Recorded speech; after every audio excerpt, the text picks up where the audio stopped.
Crenshaw has directly contributed to the loss of customer revenue for local Black-owned businesses and sadly has forced the closure of some businesses along. For years now, churches have been experiencing decreased attendance due to the elimination of parking, and social service programs for vulnerable fellow citizens have been altogether halted. For years now, residents have watched their quality of life erode and nothing has been done about it. If they think they can get away with treating Black folk like second-class citizens, they better think again. You better think about what you're trying to do to me. This town hall meeting is a reckoning, a public witness, an opportunity for impacted community members to share their experiences for the public record as we prepare to hold those responsible accountable for this enduring nightmare. So please join us Thursday, July 30th, 6:30 p.m. at Bethesda Temple Church, 4909 Crenshaw Boulevard. This town hall meeting is free and open to the public, but registration is required at kbla1580.com. With a KBLA Talk 1580 editorial, I'm Tavis Smiley, and as always, we welcome your feedback.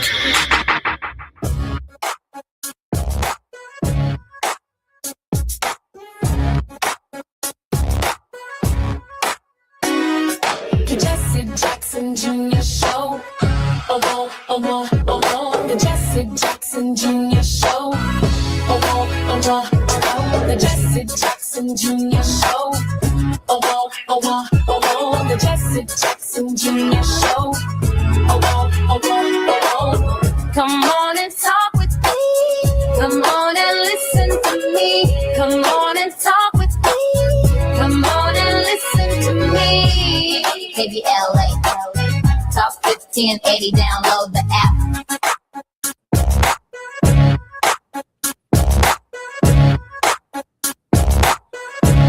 It's Wealthy Wednesdays on the Jesse Jackson Jr. Show. I'm Jesse Jackson Jr. Welcome forward to the Jesse Jackson Jr. Show on KBLA Talk 1580. Our regular contributors with us today, Dr. Wilmer Leon, political scientist whose primary areas of expertise are Black politics, public policy, and American government. 11 years, Dr. Leon was a lecturer in the political science department at Howard University in Washington, D.C. It doesn't come with more soul force than Dr. Wilmer Leon. Dr. Leon, welcome forward to the show.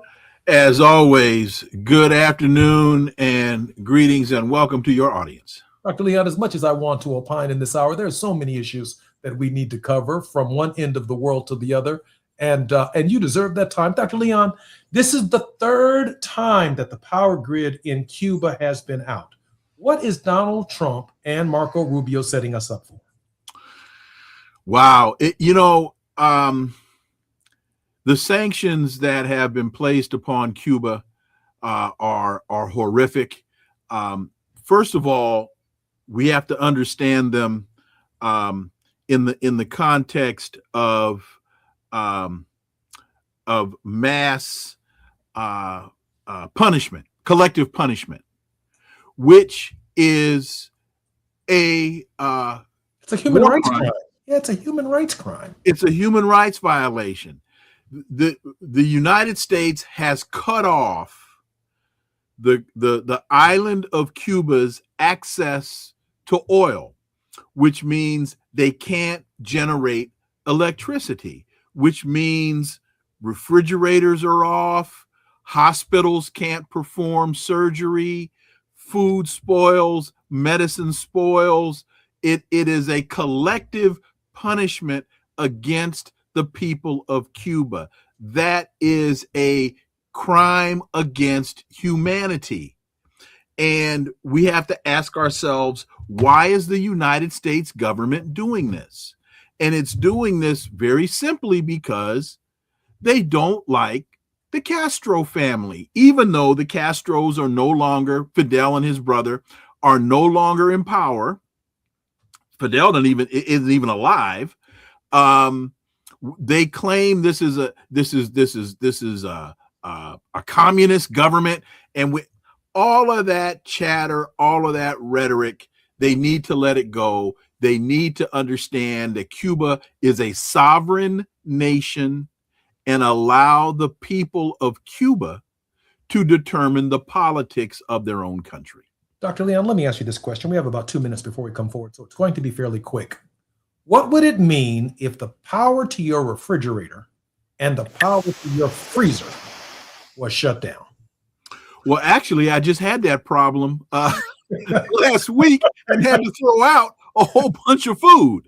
But what it means is eating becomes incredibly more challenging. If you have medications that need to be refrigerated, your medication spoils. And that means not only in my house, but it means at the pharmacy down the street. They cannot keep medication cold. It means that the hospital in my village or in my area can't perform surgery. It means very simply, people suffer, people die. And you have to ask yourself, why? And it does mean that everyone has to leave their home in real time to get fresh meat, to get fresh fish, to get fresh produce. It means there is a scramble. Everybody in the neighborhood is fighting for fresh protein. And there's no other way to even imagine it. And it means that the elderly and those that are medically challenged can't get into air-conditioned facilities and stay cool. Imagine Los Angeles. Imagine on the 10, on the 110, the 118, the 5, and the 101, if you were rushing home from work and your freezer was out, and so was your refrigerator. The challenges would be nothing short of extraordinary. I'm Jesse Jackson Jr. You're listening to the Jesse Jackson Jr. Show on KBLA Talk 1580. More when we come forward with Dr. Wilmer Leon in just a moment. It's afternoon drive time with Jesse Jackson Jr. Only on KBLA Talk 1580.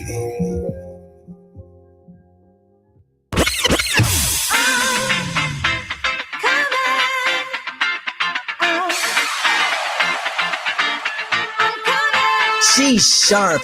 She's fearless. I don't know what they told you, but if they told you that cutting me off is how I'm going to get clicks, stop it now. She's that girl, and she's bringing all of that to your radio this summer. Amanda Seals is here. I am Amanda Seals. Comedian, artist, actress, activist, truth teller. The woman who never bites her tongue is coming to KBLA Talk 1580.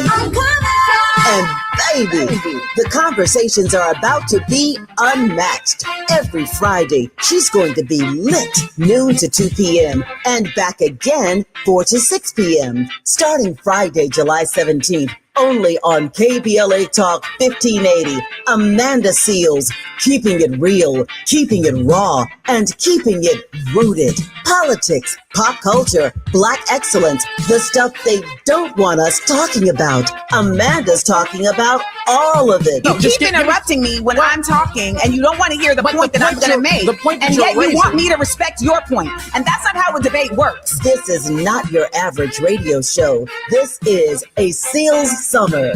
Fridays, noon to 2, 4 to 6. Starting Friday, July 17th. Only on KBLA Talk 1580. Don't just listen. Tune in.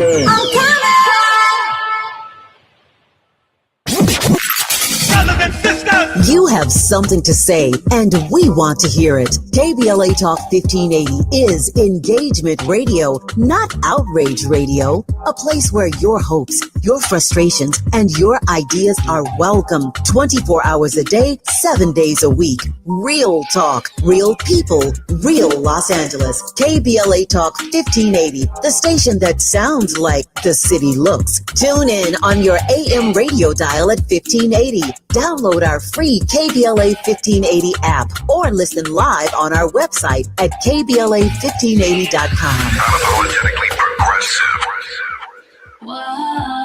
I love a girls' weekend, but my moderate to severe plaque psoriasis can sometimes take me out of the moment. Now I'm all in with clearer skin, thanks to Skyrizi, Risankizumab Riza, a prescription-only injection for adults who are candidates for systemic or phototherapy. You can usually find me in the kitchen, but my active psoriatic arthritis can limit me at times. Now I'm still in the mix with Skyrizi to treat my joint symptoms. With Skyrizi, most people with plaque psoriasis saw 90% clearer skin when measured from head to toe at 4 months. Or if you're an adult with active psoriatic arthritis, Skyrizi helps you move with less joint pain, stiffness, swelling, and fatigue. Don't use if allergic to Skyrizi. Serious allergic reactions, increased infections, or lower ability to fight them may occur. Before treatment, get checked for infections and tuberculosis. Tell your doctor about any flu-like symptoms or vaccines. There's nothing like clearer skin. There's nothing like better movement, and that means everything. Ask your doctor about Skyrizi. Visit Skyrizi.com or call 1-866-SKYRIZI to learn more. Now back to more of Jesse Jackson Jr. on KBLA Talk 1580. The Jesse Jackson Jr. Show. The Jesse Jackson Jr. Show. The Jesse Jackson Jr. Show. The Jesse Jackson Jr. Show. King Polly, drop the beat. Come on and talk with me. Come on and listen to me. Come on and talk with me. Come on and listen to me. KBLA Talk 1580. I'm Jesse Jackson Jr. Welcome forward to the Jesse Jackson Jr. Show on KBLA Talk 1580. Hey, check this out. Every now and again,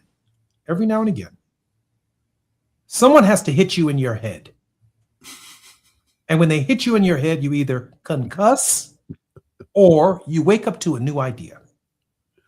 And in the world of politics, it's okay to get hit in the head with another perspective. Our contributor today is Dr. Wilmer Leon, the author of Politics, Another Perspective, commentary and analysis on race, war, ethics, and the American political landscape in the age of Obama. It's okay to get hit in the head and look at politics from another perspective. And that's what we get from Dr. Wilmer Leon, right here on the Jesse Jackson Jr. Show on KBLA Talk 1580. And even as we sit here and speak, I am getting a text message. From Dr. William Barber. Oh, Glad to do a 30-minute block with you regularly if you desire. Gina Towns, our producer, is going to make that happen. But that brings us to our most important point, fortuitously, that Dr. Wilmer Leon wanted to talk about today: Christian nationalism infiltrating the Black church by Reverend William Barber. Dr. Leon, what is the evidence that that is true? Well, we've been hearing for a very long time. It surfaces almost cyclically, and we're seeing this now really rear its ugly head in the Trump administration. Basically, Christian nationalism or Christian nationalists assert that the United States was divinely founded as a Christian nation, and that the government should defend this Christian heritage. And that is in direct contradiction to the First Amendment, and it's in direct contradiction to the history of the country. But you see Donald Trump playing to the Christian, the late Jerry Falwells of the world, the Ralph Reeds of the world, those that are trying to interject a Christian ethos into our education system by demanding that the Bible be taught in school, that the 10 Commandments be placed in courthouses, all of these types of things. And it's to a great degree a way of inserting white supremacy through the use of Christianity into the country. Dr. Leon, I want to hit, since you brought this article to my attention, I want to hit all of the Christians in the head another perspective, which is what you introduced by introducing this article into the show today. And that is this: if you go to church on Sunday morning to clap, to sing, to shout, to dance, and to praise, and at the end of a sermon, you've done all of that, and you have not discussed social justice, the freedom and liberation of your community, the freedom and liberation of someone else over the course of that service or over the course of that sermon, you have in effect been inculcated with non-liberation white Christian theology. That's really the thesis that Dr. Barber is positing in this piece that you sent me. And he's absolutely right. Reverend Cone, James Cone, in the book The Cross or the Lynching Tree, I believe, talks about the fact that the Christian gospel is essentially a message of freedom.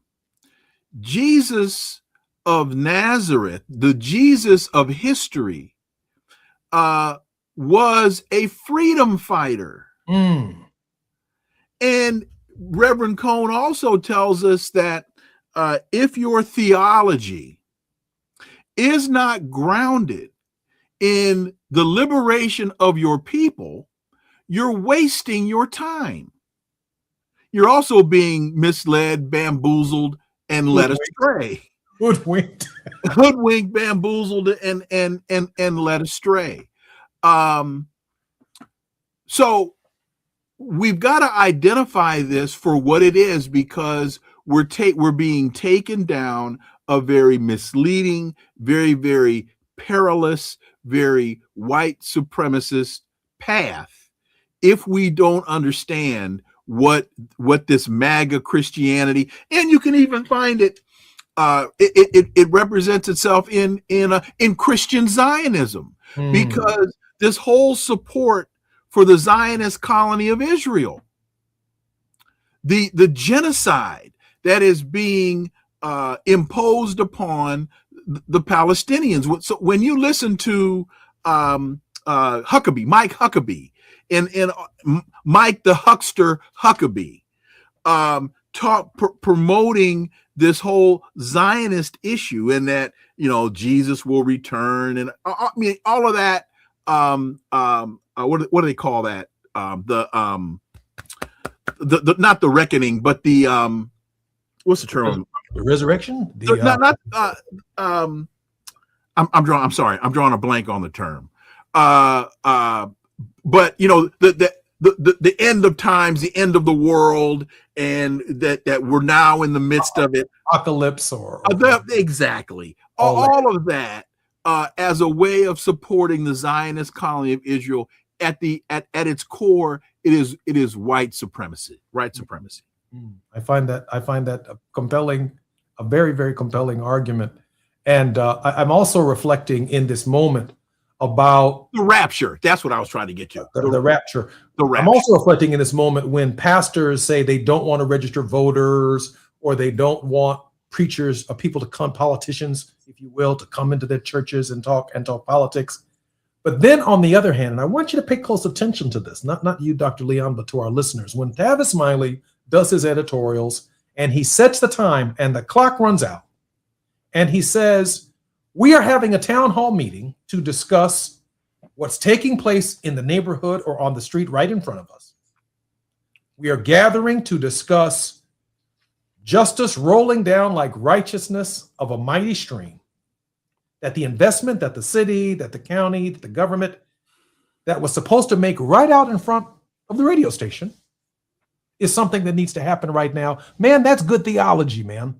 That is a sermon that will preach because it does. Because making it happen is that Christian witness. That makes sense to you, Dr. Leon? Well, it makes perfect sense to me.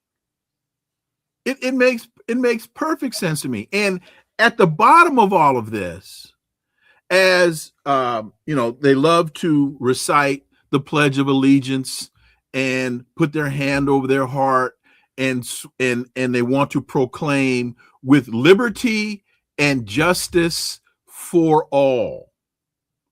For all. That includes us. So all we're really demanding through all of this is that America live up to its precepts, that America live up to its principles. That's all we're demanding. Nothing more, nothing less. But for some reason, when we make that claim, there seems to be a problem in the argument. Dr. Leon, there's let me pivot for a moment because we have about 6 minutes before we come forward. Hakeem Jeffries is taking a lot of heat right now on this question of his willingness not to cut aid to Israel. And I don't know a more prescient issue in the 2026 campaign other than affordability. This issue right here in the Democratic primaries has really fueled Bernie Sanders, AOC, Mamdani, and the entire Democratic Socialist of America coalition on where the Democratic Party is on the genocide that's taking place in the Gaza. Hakeem Jeffries recently made it clear that he is going to support aid to Israel. What are the consequences of that decision in the midterm elections? Well, it could prove to be quite dire because he's being now publicly exposed for being on the wrong side of this issue. And when you equate the amount of money that AIPAC has contributed to Hakeem Jeffries, Code Pink puts the number at $1.5 million that he's received from AIPAC, then one has to ask the question, has his support for genocide in the Zionist colony of Israel been bought and paid for by AIPAC. And now Jeffries is telling the Democratic caucus that they must, quote, run toward the issue of rethinking U.S. support, not run away for Israel, not run away for it, calling the status quo unacceptable, but he's voting for the status quo. What kind of circular, ridiculous, convoluted, nonsensical logic or illogic is that? We have to have a change in the position. We can't support the status quo, but I'm going to vote to continue sending them the $3 billion. That makes no sense, Hakeem Jeffries. Read your own rhetoric. It makes no sense. Dr. Leon, we need you to reconcile something for us with another big hit in the head, if you will. Since the inception of the Republic, there's always been a leader of the House of Representatives, a Speaker of the House. Mm-hmm. For the first time in the history of the United States, so much of our history in this moment, at this hour, is vested in the idea that Hakeem Jeffries could very well be the first African-American speaker in the history of our nation. A lot of factors, a lot of forces come together in this moment. And so some of us, we with Hakeem because we want to see that. We also want to have some input and some say on how the House of Representatives and its agenda unfolds in light of being able to communicate directly with an African-American Speaker of the House of Representatives. And that same speaker, that same leader, in order to build a caucus, to build a majority, has to make some of the compromises that those of us who may be hardliners on other issues may or may not reconcile or understand. Reconcile that for us. The desires of the people legitimately to watch Hakeem Jeffries achieve this amazing feat, but also to be in charge of the Congress that holds Donald Trump accountable. But then on the other hand, the compromises that he has to make in order to achieve that feat. Well, I think it was Justice Thurgood Marshall who told us that a white snake will kill you just as fast as a black snake. And that also then goes along with the adage that all my skin folk ain't my kinfolk. So we see the argument that you just presented in support of Hakeem Jeffries is the same argument that we were given in support of Clarence Thomas. You got to give the brother a chance. No, we don't. Because we have to move beyond. Our politics has to mature as African Americans. Our politics has to mature. And we can't fall. We can no longer continue to fall for the banana in the tailpipe trick. Vote for the brother so you can be down. Vote for the sister so you can be down. So in this particular case, then a challenge, let's say, for example, from an AOC or a Ro Khanna or someone from the left wing of the party that has argued to stop the genocide, that would be a healthy debate within the Democratic Party. You're suggesting that should be so and that should be possible. Absolutely. Because what did Du Bois tell us in 1956? He said there is but one evil party with two names. It will be elected despite all I can say or do. Democracy has so far disappeared in the United States that no two evils exist. I'm Jesse Jackson. I'm sorry. I'm Jesse Jackson Jr., listening to the Jesse Jackson Jr. Show on KBLA Talk 1580. I told you Dr. Leon was going to hit us in the head. Go get an aspirin. More when we come forward on KBLA Talk 1580. It's afternoon drive time with Jesse Jackson Jr. Only on KBLA Talk 1580.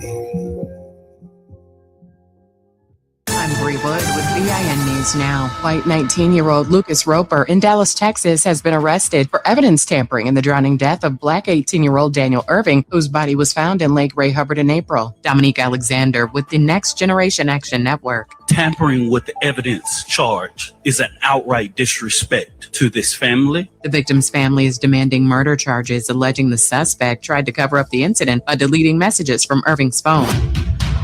A black woman from California, 28-year-old Rezana Greenhoward, is facing murder and child abuse charges nearly 8 months after the death of her 2-year-old son in Lancaster. Investigators say the child suffered severe burns, and authorities are still working to determine exactly how he was injured. And Maryland's Black Governor Wes Moore has approved an expansion of Baltimore's enterprise zone by 120 acres. State officials say the move is designed to spur economic growth. Get BIN News now on demand 24/7 on the iHeartRadio app. Now at Big O, get happy with our Healthy Car Special. Includes a full synthetic oil change, 4-tire rotation, alignment check, brake, battery, and windshield wiper check. Plus, fluids topped off, all for only $59.99. Healthy car, happy life. Now at your local Big O Tires. Is this the takeover? This is the KBLA Sports Minute with Ray Richardson. The Dodgers begin the second half of the season Friday night in New York against the Yankees. The 3-game series with the Yankees is part of a 9-game road trip for the Dodgers on the East Coast. The road trip will be a good test for the Dodgers to maintain their stature as Major League Baseball's best team. Spain is in the World Cup championship match after their 2-0 win over France in the semifinals. Spain will meet the winner of today's semifinal between England and Argentina. The World Cup final is Sunday in East Rutherford, New Jersey.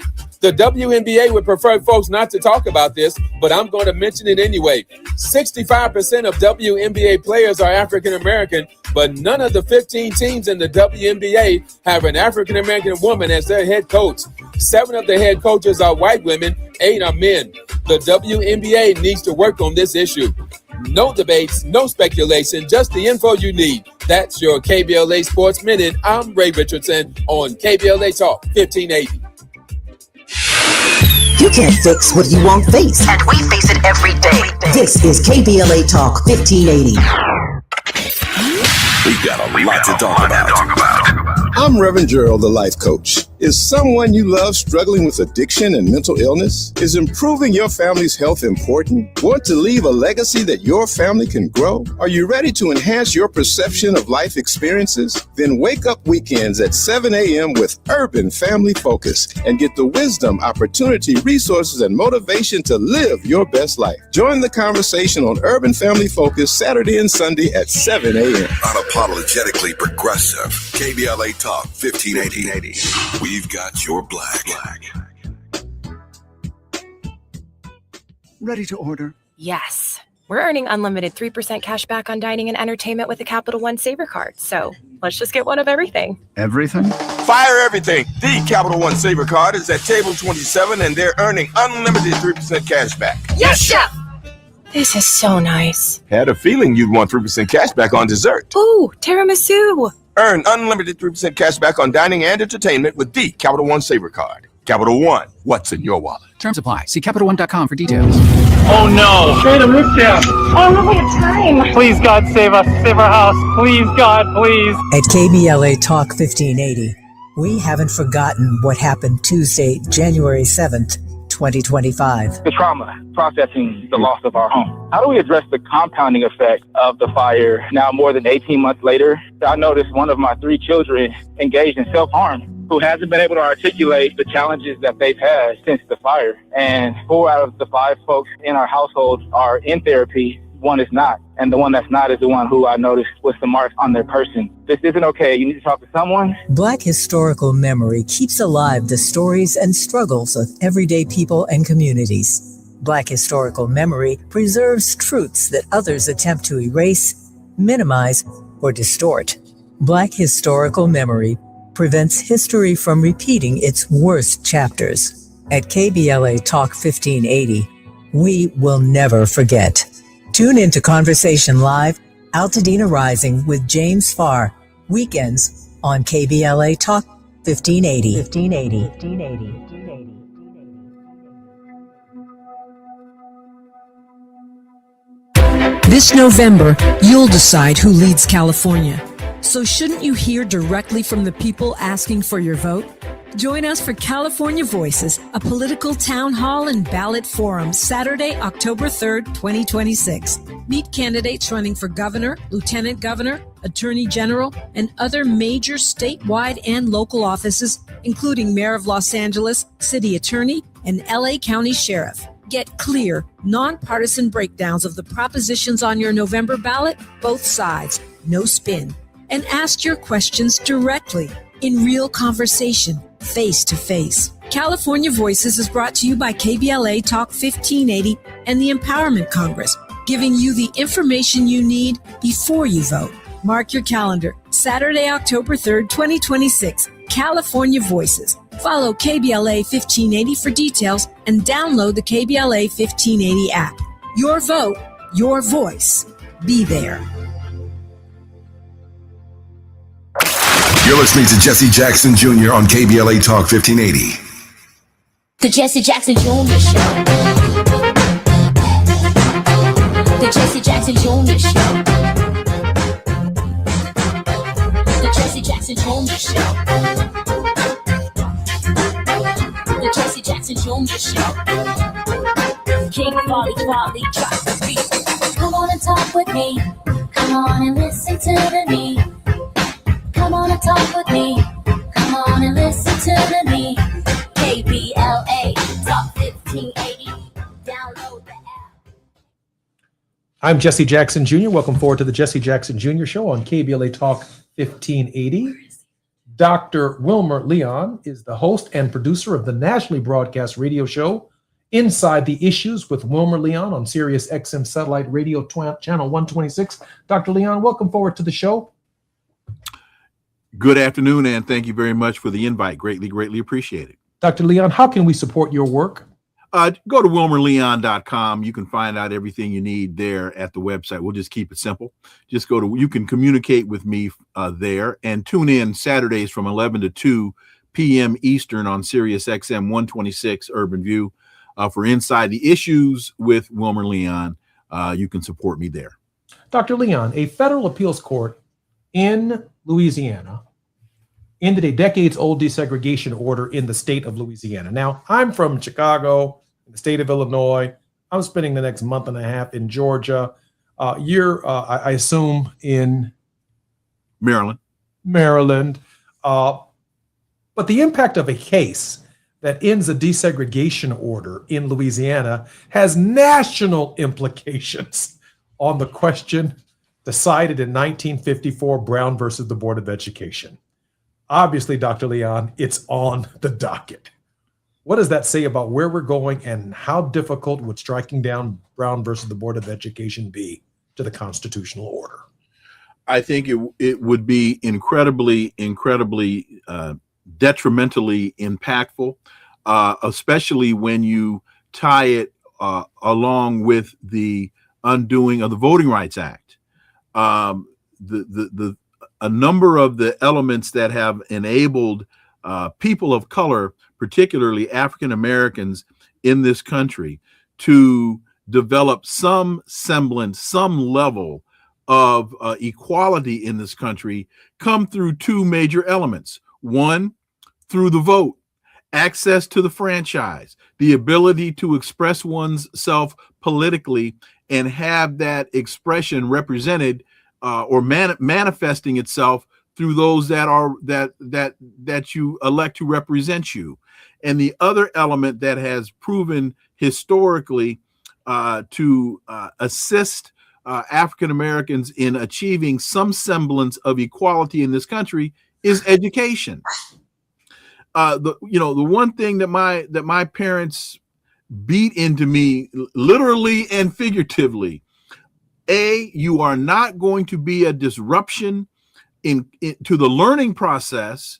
You are not going to be the one to distract others in the classroom, and you will get your education, because that's what enables and has enabled us to level this playing field.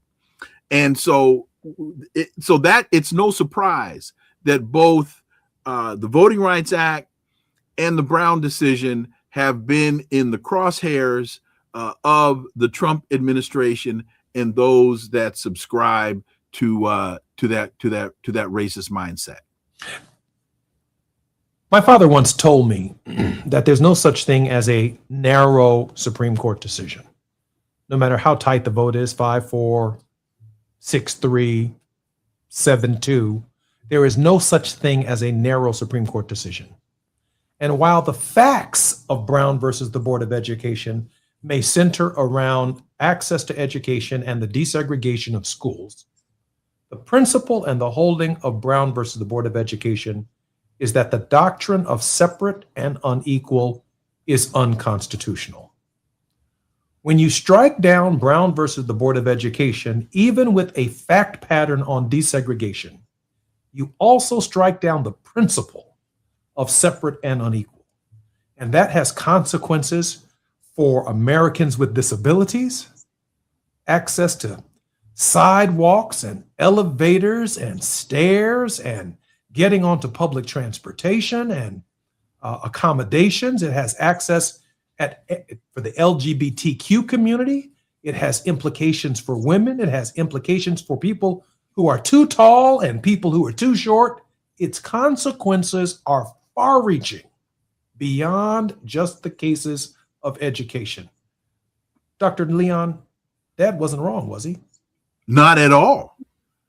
Not at all. And that is a huge part of what gets lost here.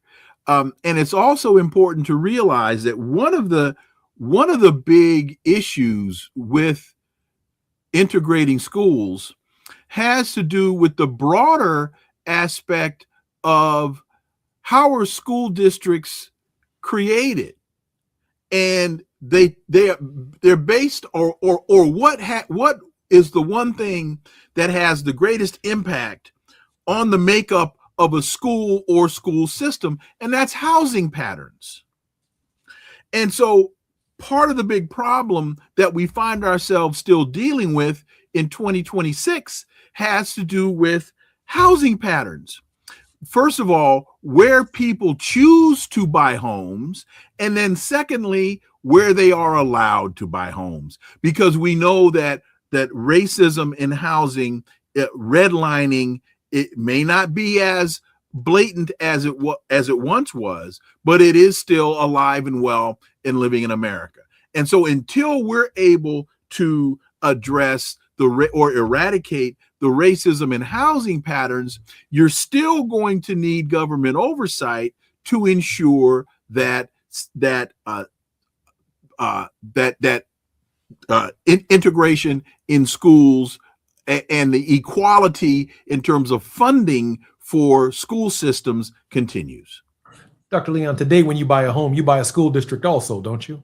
Today, when you buy a home, you buy a school district also. And whether you have children or not, if you are an astute home buyer, you are going to ask about the quality of schools in your neighborhood, not necessarily because of your children, but because of resale and other elements that and factors that school districts have on the value of homes. Let's go right on down this list. When you buy a home, you also buy a first-class medical center too, don't you?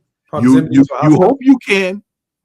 You hope you can, and you're hoping for grocery stores, you're hoping for school system, you're hoping for fire department, police response. There are a number of things that you are buying into when you buy a home.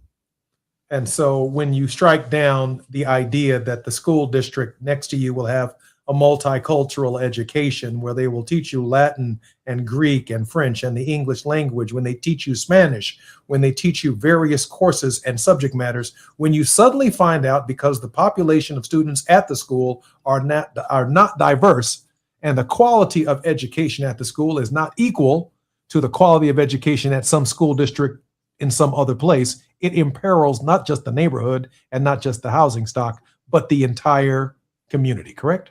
And the value of your home. Absolutely. And the value the return on your investment, because the home for most Americans is the largest investment that they're going to make. And the appreciation on that investment or of that investment is what enables it impacts the creation of wealth.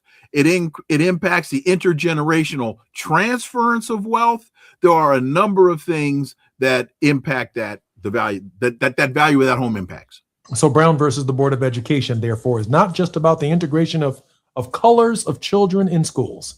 It is about the complete integration of a community, its economic value, its economic resources, the quality of life, the quality of policing, the quality of groceries, the quality of banking, you name it. All of it's at stake in Brown versus the Board of Education. I'm Jesse Jackson Jr. You're listening to the Jesse Jackson Jr. Show. Dr. Wilmer Leon. More when we come forward right here at KBLA Talk 1580. While you're stuck in traffic, we can at least bring you up to speed on the news of the day. You're listening to Jesse Jackson Jr. only on KBLA Talk 1580.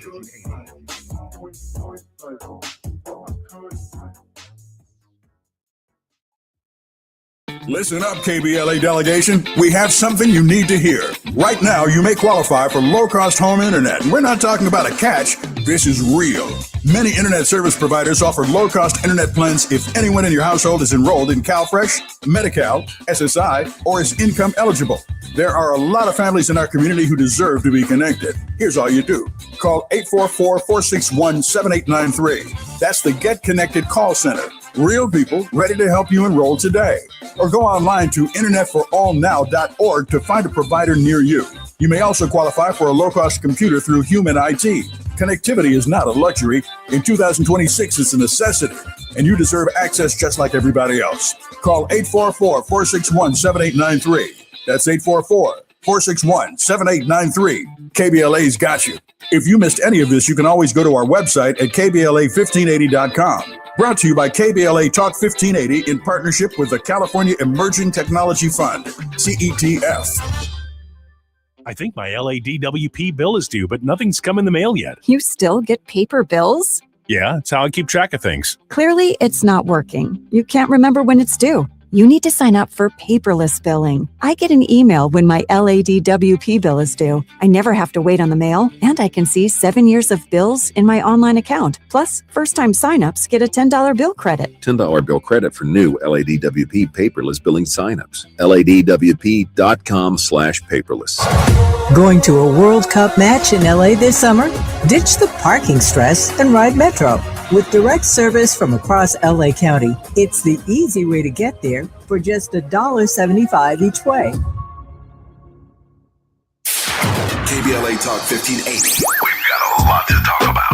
KBLA Talk 1580, connecting you with services and solutions. The Michael's Daughter Foundation is dedicated to inspiring youth and resilience through storytelling, arts, filmmaking, and enrichment programs for youth and families in under-resourced communities and system-impacted individuals. The Michael's Daughter Foundation is a 501c3 nonprofit providing free and low-cost arts programs to youth and families from under-resourced communities, both system-impacted youth and those affected by the incarceration of a loved one. 1 in 43 children in America have a parent incarcerated. 70% of those children are expected to end up in prison. Through filmmaking, animation, theater, and writing, they help young people express themselves, build confidence, and imagine new possibilities. Beyond the arts, they offer financial literacy workshops, emergency support, and scholarships. Because thriving takes more than talent, it takes access. To learn more about the impact of Michael Daughters Foundation and how you can be a part of the movement, please visit their website, michaelsdaughterfoundation.com. This is a community call to action from KBLA Talk 1580. KBLA Talk 1580. We've got a lot to talk about. Tired of being locked out of job opportunities and shut down by systemic racism? KBLA Talk 1580 stands with you in fighting for the rights of black workers, and we don't black down. The Los Angeles Black Workers Center is a dynamic alliance of workers, organized labor, community-based organizations, clergy, students, and scholars working collectively to improve the position of the black working class. The LA Black Workers Center takes a comprehensive approach to addressing the black jobs crisis. Their programs promote access to quality jobs, racial equity in hiring and retention, discrimination-free job sites, and they prepare black workers for employment in high-wage career track jobs. The LA Black Workers Center supports workers who need help protecting their rights on the job. They give workers access to quality jobs and remove systemic barriers to employment. And they are advocating for a fair deal for black workers in the new Los Angeles City Charter. To sign up for free career readiness training, get involved in organizing, or learn about union apprenticeship programs and trade registries, please visit lablackworkercenter.org. That's lablackworkercenter.org. Together, we can beat the black jobs crisis and build a more equitable Los Angeles. This is a community call to action from KBLA Talk 1580. Now back to more of Jesse Jackson Jr. on KBLA Talk 1580. The Jesse Jackson Jr. Show. The Jesse Jackson Jr. Show. The Jesse Jackson Jr. Show. The Jesse Jackson Jr. Show. King Volley, drop the beat. Come on and talk with me. Come on and listen to me. Come on and talk with me. Come on and listen to me. KBLA Talk 1580. Download the app. I'm Jesse Jackson Jr. Welcome forward to the Jesse Jackson Jr. Show on KBLA Talk 1580. In the next hour, sitting in for Dr. S. Todd Eury will be Dr. Ted Williams, one of our regular contributors on the Jesse Jackson Jr. Show. He's a professor, he's an actor, very opinionated, and has some thoughtful ideas about where this country is and where it's going. But in this hour, I'm honored that Dr. Wilmer Leon is our very special guest on the Jesse Jackson Jr. Show. We are worldwide with Dr. Wilmer Leon. Dr. Leon, is there something else in the world that we are missing in this final segment of our show that we need to turn our attention to? Well, I think we need to really start paying more attention to what's going on in countries like Burkina Faso, and looking at what's happening with the Alliance of Sahel States as they are demonstrating greater success in their de-neocolonial efforts, and we need to really be paying attention to what's going on there. Again, paying attention to what's happening in Cuba as well as Haiti, because the same things that the United States is doing in Cuba, the United States is doing in Haiti. Contrary to the general consensus, the United States is not the leader of the free world. If the world is truly free, it doesn't need a leader. So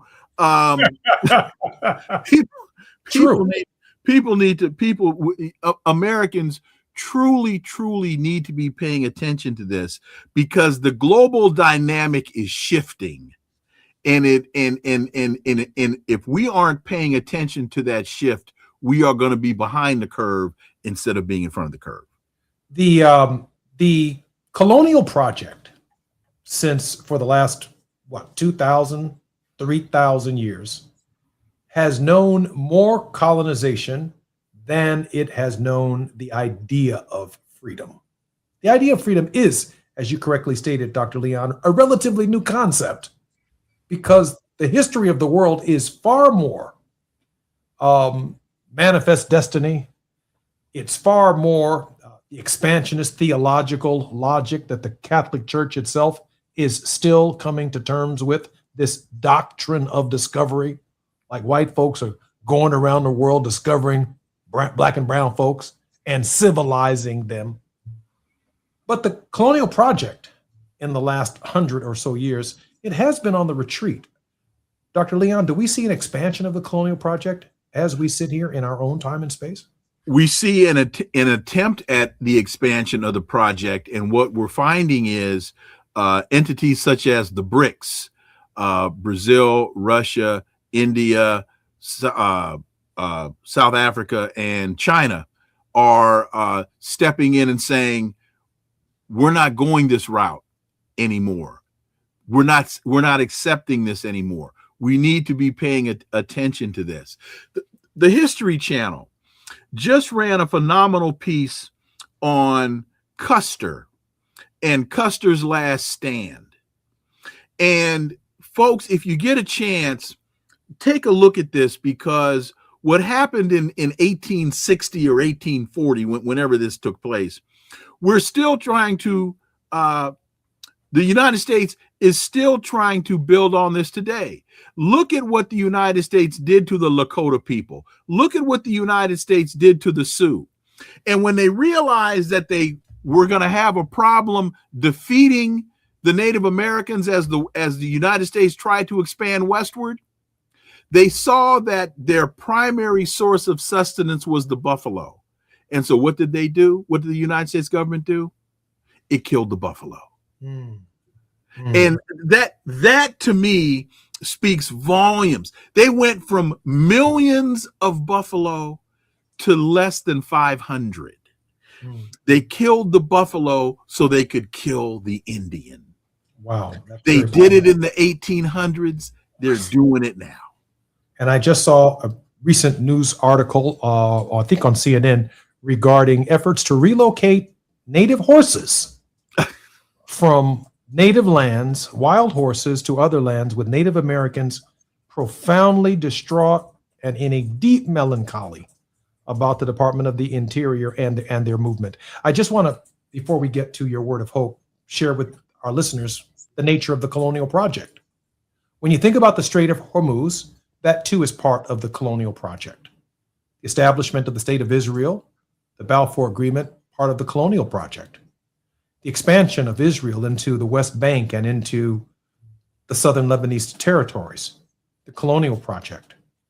The Dutch in South Africa, an expansion of the colonial project. The United States cutting power to the people of Cuba and threatening people in the Caribbean and taking oil from the people of Venezuela, part of the colonial project. This idea that somehow we can annex Greenland and make it part of the United States is part of a colonial project. When we hear African nations still owing money to the French and to other former colonial empires who colonized their country, demanding that African countries, even though they've been robbed of natural resources, gold, minerals, diamonds, you name it, we somehow, meaning African countries, still owe them for a road that they built so they could take the minerals out of the country. Part of the colonial project. Dr. Leon. Donald Trump made a comment last week about, he says, we've been fighting with Iran for 47 years, basically referring to the Iranian Revolution. But very few people ask themselves, what was the basis of the Iranian Revolution? Why were they so angry? And you can go back all the way to 1920 and look at when Britain put the Shah on the throne in Iran. And you can also find a timeline showing when Britain put the Sabah family in charge of Saudi Arabia. At the same time, they were trying to create a space to create the Zionist colony of Israel. Understand the history. So when you hear, oh, there was a coup d'etat, why? Why were they so angry? And you might find they had good reason to be. I'm Jesse Jackson Jr., listening to the Jesse Jackson Jr. Show on KBLA Talk 1580. Our very special guest and regular contributor in this hour has been none other than Dr. Wilmer Leon, lecturer in Political Science Department of Howard University, and also a host producer of a nationally broadcast radio talk show, Inside the Issues with Wilmer Leon, on Sirius XM Satellite Radio, Channel 126. Dr. Leon is our regular contributor on Wealthy Wednesdays. Dr. Leon, thank you for spending time with us on the show. Looking forward to seeing y'all next week. Can't wait. I'm Jesse Jackson Jr. I will opine in the first segment of the next hour to discuss and properly position our understanding as African Americans of the Bill of Rights. More on KBLA Talk 1580 when we come forward. I'm Jesse Jackson Jr. Ted Williams is up next, right here on Wealthy Wednesdays.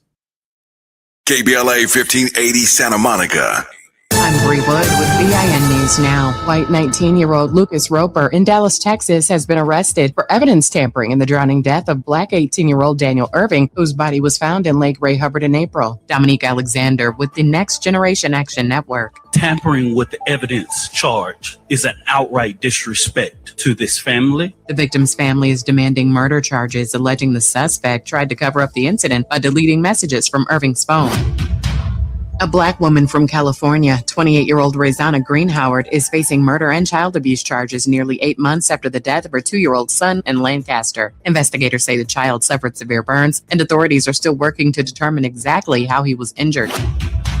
And Maryland's Black Governor Wes Moore has approved an expansion of Baltimore's enterprise zone by 120 acres. State officials say the move is designed to spur economic growth. Get BIN News now on demand 24/7 on the iHeartRadio app.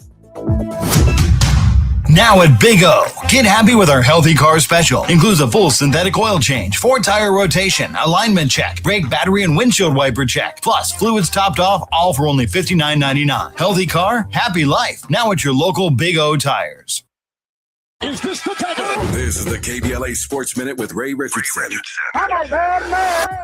The Dodgers begin the second half of the season Friday night in New York against the Yankees. The 3-game series with the Yankees is part of a 9-game road trip for the Dodgers on the East Coast. The road trip will be a good test for the Dodgers to maintain their stature as Major League Baseball's best team. Spain is in the World Cup championship match after their 2-0 win over France in the semifinals. Spain will meet the winner of today's semifinal between England and Argentina. The World Cup final is Sunday in East Rutherford, New Jersey. The WNBA would prefer folks not to talk about this, but I'm going to mention it anyway. 65% of WNBA players are African American, but none of the 15 teams in the WNBA have an African American woman as their head coach. 7 of the head coaches are white women, 8 are men. The WNBA needs to work on this issue. No debates, no speculation, just the info you need. That's your KBLA Sports Minute. I'm Ray Richardson on KBLA Talk 1580. Let me put my hard hat on, go back outside, and see if these procrastination Crenshaw construction crews have shown up yet. I'm saving space for grace, but if these trucks don't show up soon, well, you already know. Destination Crenshaw, your time is up.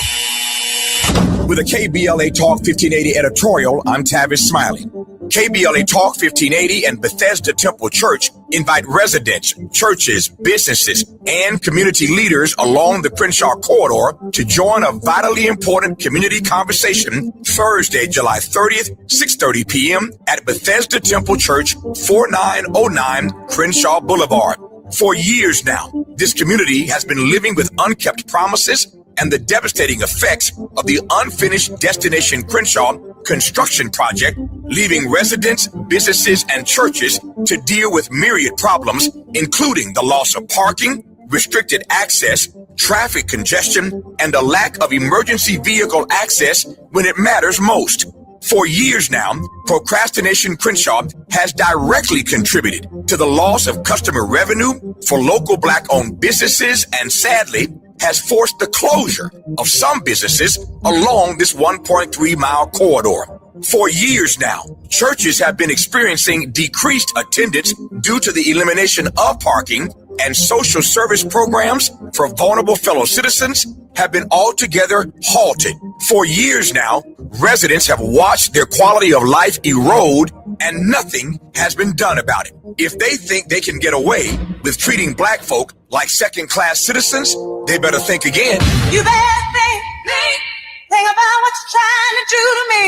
This town hall meeting is a reckoning, a public witness, an opportunity for impacted community members to share their experiences for the public record as we prepare to hold those responsible accountable for this enduring nightmare.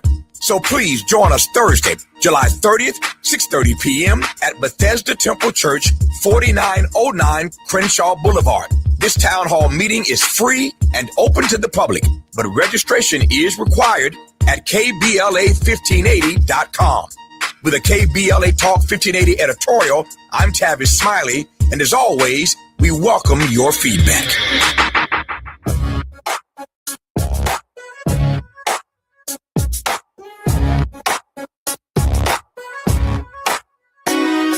The Jesse Jackson Jr. Show. The Jesse Jackson Jr. Show. The Jesse Jackson Jr. Show. The Jesse Jackson Jr. Show. Come on and talk with me. Come on and listen to me. Come on and talk with me. Jackson Jr. Looking forward to the Jesse Jackson Jr. Show. I'd like a little latitude on this one right here. Prime spots of the Bill of Rights of 1791. Women were not included, and Negroes need not apply. When the Bill of Rights was ratified in 1791, it read like a triumph of human liberty, freedom of speech, freedom of religion, protection from unreasonable searches, the right to a fair trial. 2 centuries later, Americans recite these amendments as though they were written for everyone from the start. They simply were not. The men who drafted the first 10 amendments were not imagining a nation of equals. They were imagining a nation of propertied white men, and the rights they enshrined were built to protect that class specifically. Enslaved Black Americans were at the time 3/5 of a person under the Constitution's own arithmetic, a formula designed not to elevate them, but to inflate the political power of the states that owned them, while denying them any of the liberties being celebrated. Free Black people fared only marginally better, shut out of citizenship, voting, and legal standing in state after state. Women, regardless of race, had no independent legal existence at all under the doctrine of coverture. A wife's property, wages, and legal identity were absorbed into her husband's. The right to bear arms and the right to speedy trial and public trial, the protection against cruel and unusual punishment, these were guarantees among men who already held power, extended to shore up that power and not to share it. This isn't a matter of interpretation or modern projection backward into the past. The historical record is direct. Justice Roger Taney said it plainly in Dred Scott versus Sanford, ruling that Black Americans, free or enslaved, were never intended to be included among, quote, the people, quote, the Constitution described, and had no rights which white men were bound to respect. He was not inventing a new reading. He was accurately describing the document as its framers understood it. It took a civil war and the Reconstruction Amendments to even begin correcting the record, and even then the correction was partial, contested, and violently resisted for another century. Women would not secure a constitutional right to vote until 1920, a full 129 years after the Bill of Rights was ratified, and even that amendment did little for Black women in the Jim Crow South, who continued to be turned away from ballot boxes through terror and legal trickery until 1965. None of this means the Bill of Rights was worthless or that the language was permanently fixed to its author's intentions. Words were once written into founding law can grow the men who wrote them. It can outgrow them. This is precisely what happened. Abolitionists, suffragists, civil rights lawyers spent generations doing something remarkable.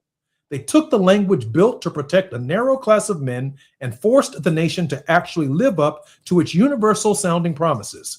We the people was never meant to include everyone in 1787, but the phrase was elastic enough and the moral pressure sustained enough and eventually had to. That history matters today because it complicates the comfortable myth that America's founding documents were simply ahead of their time, waiting patiently to be applied evenly. They weren't natural texts slowly discovered to include more people. They were narrow texts that excluded people deliberately and were only widened through relentless political struggle. Abolition, the 14th and the 15th Amendments, the 19th Amendments, the Voting Rights Act, each fought for by people the original document did not consider part of the people at all. Recognizing this isn't an attack on the founding fathers or the framework they built, it's simply honest history.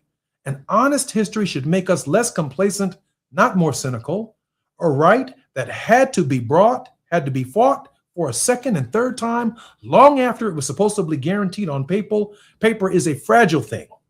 Rights extended by amendment can, in theory, be narrowly gained by neglect, by hostile courts, or by simply forgetting of how recently or how hard won they were. The 19th Amendment is barely older than some living memories. The Voting Rights Act, meant to make the 15th Amendment real rather than nominal, is not 61 years old and has already been substantially weakened by the courts. How do I know? Because I was born in 1965. The sobering lesson of 1791 is not that the founders were uniquely villainous for their era. Many reflected the near universal assumptions of their time. The lesson is that no right is self-executing and no document defends itself. The Bill of Rights became a genuinely universal charter only because generations of excluded people insisted it become one. That work was never finished by 1791, and it's not finished now. I'm Jesse Jackson Jr. In this hour, our very special guest will be none other than Dr. Ted Williams, an educator, actor, author who teaches political sciences at the City of Chicago City Colleges.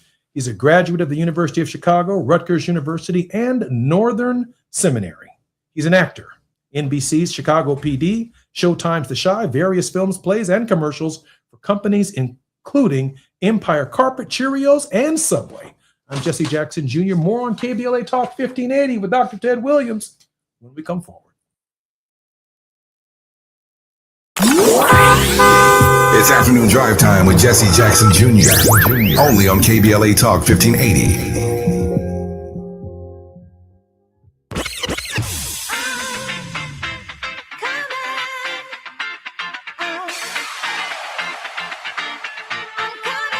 She's sharp. She's fearless. I don't know what they told you, but if they told you that cutting me off is how I'm going to get clicks, stop it now. She's that girl, and she's bringing all of that to your radio this summer. Amanda Seales is here. I am Amanda Seales. Comedian, artist, actress, activist, truth teller. The woman who never bites her tongue is coming to KBLA Talk 1580. I'm coming! And baby, the conversations are about to be unmatched. Every Friday, she's going to be lit noon to 2 p.m. and back again 4 to 6 p.m. starting Friday, July 17th. Only on KBLA Talk 1580. Amanda Seales, keeping it real, keeping it raw, and keeping it rooted. Politics, pop culture, Black excellence, the stuff they don't want us talking about. Amanda's talking about all of it. You keep interrupting me when I'm talking, and you don't want to hear the point that I'm going to make. And yet you want me to respect your point. And that's not how a debate works. This is not your average radio show. This is a Seales Summer. Fridays, noon to 2, 4 to 6. Starting Friday, July 17th. Only on KBLA Talk 1580. Don't just listen. Tune in.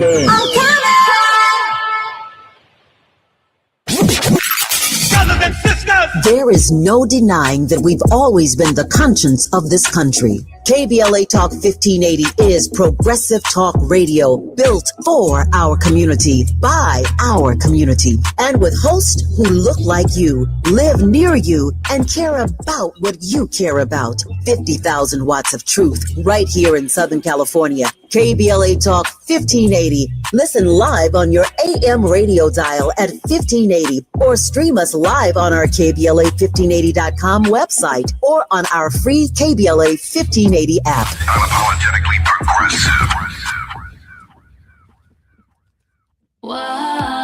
I love a girls' weekend, but my moderate to severe plaque psoriasis can sometimes take me out of the moment. Now I'm all in with clearer skin, thanks to Skyrizi, Risankizumab Riza, a prescription-only injection for adults who are candidates for systemic or phototherapy. You can usually find me in the kitchen, but my active psoriatic arthritis can limit me at times. Now I'm still in the mix with Skyrizi to treat my joint symptoms. With Skyrizi, most people with plaque psoriasis saw 90% clearer skin when measured from head to toe at 4 months. Or if you're an adult with active psoriatic arthritis, Skyrizi helps you move with less joint pain, stiffness, swelling, and fatigue. Don't use if allergic to Skyrizi. Serious allergic reactions, increased infections, or lower ability to fight them may occur. Before treatment, get checked for infections and tuberculosis. Tell your doctor about any flu-like symptoms or vaccines. There's nothing like clearer skin. There's nothing like better movement, and that means everything. Ask your doctor about Skyrizi. Visit Skyrizi.com or call 1-866-SKYRIZI to learn more. Now back to more of Jesse Jackson Jr. on KBLA Talk 1580. The Jesse Jackson Jr. Show. The Jesse Jackson Jr. Show. The Jesse Jackson Jr. Show. The Jesse Jackson Jr. Show. King Quality drops the beat. Come on and talk with me. Come on and listen to me. Come on and talk with me. Come on and listen to me. KBLA Talk 1580. Download the app. I'm Jesse Jackson Jr. Welcome forward to the Jesse Jackson Jr. Show on KBLA Talk 1580. Dr. Ted Williams is our very special guest. And in this moment, Dr. Williams, I am thinking about something Dr. King said as you prepare to unmute your mic. He said, I'm tired of fighting for something that should have been mine at birth. I'm tired. Dr. Williams, the Bill of Rights didn't apply to us until the Reconstruction Amendments. Yeah, Dr. King said he was tired, but Brother Jesse, he also said, somewhere I read about the freedom of speech, somewhere I read about the equality of all men. He understood that America had to live up to what it said on paper, or it wasn't really America. And I think the beauty of this is, to your point, many of us are tired. But the beauty of this is, like Langston Hughes said, we ultimately make America America by extending this real promise to all of us. The 13th Amendment, 14th Amendment, 15th Amendment are our amendments. And so as a result, that Bill of Rights, as we know, I mean, let's look at the Second Amendment, for instance. The Second Amendment gave what people believe a universal right to bear arms, which I don't actually believe it does. I believe it, as four Supreme Court justices argued in the Heller case, that right is for the militia primarily, and we have extended it to the individual. That's a whole nother conversation. But when I look at it, even with that, we had to fight for us to even have the right to bear arms. We had to fight for us to have the Fourth Amendment right to privacy. We had to fight for us to have the Fifth Amendment right against self-incrimination. And yet, my brother, as you know, because you are a historian, we have moved the needle significantly in many, many ways. And we have opened the doors for every immigrant group, every marginalized, oppressed group in this country owes us their freedom and owes us their equality. And so I'm tired, but I'm encouraged, if that makes sense. Dr. Williams, let me ask you this question, because first of all, I wholeheartedly agree with everything that you said, so I can't improve upon it, nor would I ever try. But I do want to add that for the 250th anniversary of the nation, I didn't hear anyone tell that story. I heard it here on KBLA Talk 1580. I've heard it from you. The fact that new immigrants come to the United States and they take this little test of citizenship or worthiness to be in the United States, and it doesn't deal with the understanding, an appreciation of what that struggle encompasses that you just outlined. I find that somewhat troubling at age 250, because so many of those immigrants who've only seen us on television. I've traveled to Europe, and late night, because of jet lag, I turn on the television set and all I see is Sanford and Son. You know, I see the Jeffersons.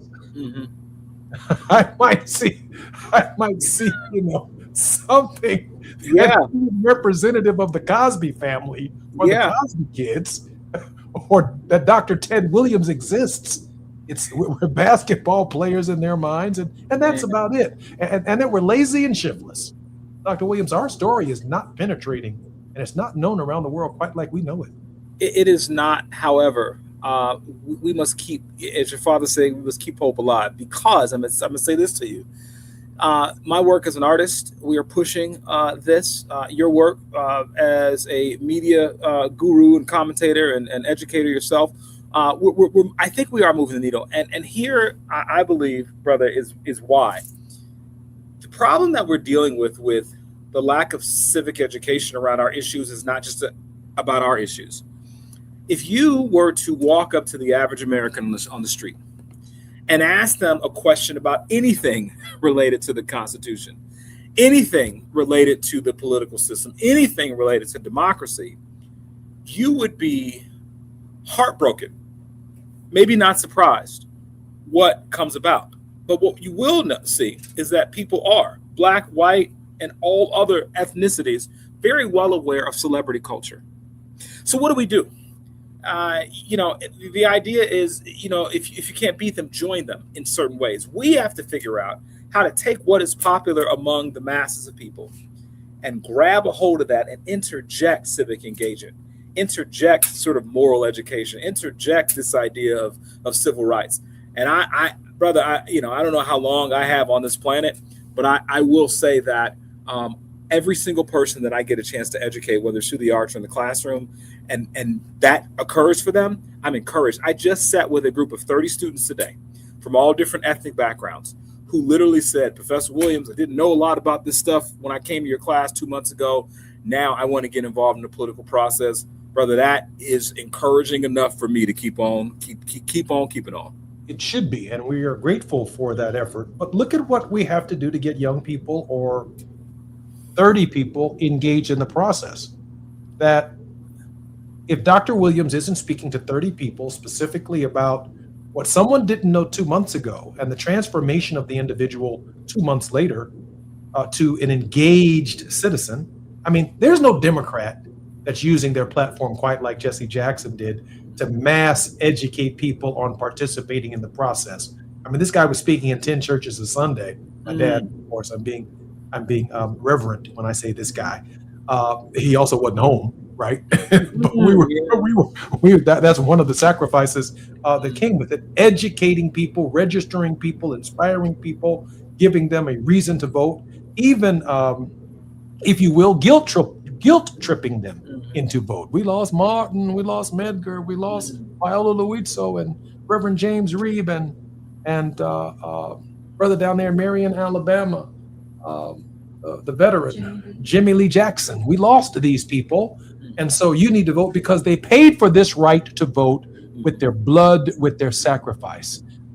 Jim Crow lynchings, our women and others being asked to count jelly beans and how many marbles there are in a huge jar, and you had to come up with an accurate number in order to cast your vote. Poll taxes and literacy tests.